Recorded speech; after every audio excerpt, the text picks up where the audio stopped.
بسم اللہ الرحمن الرحیم۔ ابن شہاب کہتے ہیں کہ مجھ کو ابو سلمہ بن عبد الرحمن نے حضرت جابر بن عبداللہ انصاری رضی اللہ تعالیٰ سے روایت نقل کی ہے کہ آپ صلی اللہ تعالیٰ علیہ وسلم نے وحی کے رک جانے کے زمانے کے حالات بیان فرماتے ہوئے کہا کہ ایک روز میں چلا جا رہا تھا کہ اچانک میں نے آسمان کی طرف ایک آواز سنی اور میں نے اپنا سر آسمان کی طرف اٹھایا،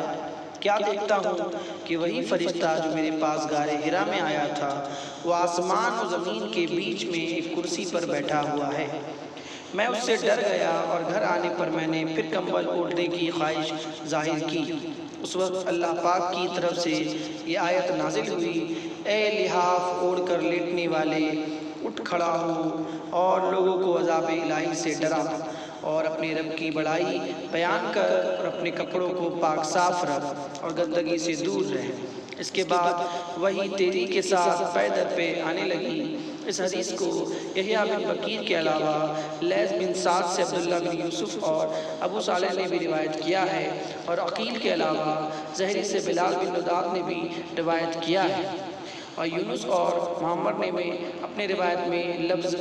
فوادہ کی جگہ بوادرہ نقل کیا ہے۔ صحیح بخاری حدیث نمبر 4۔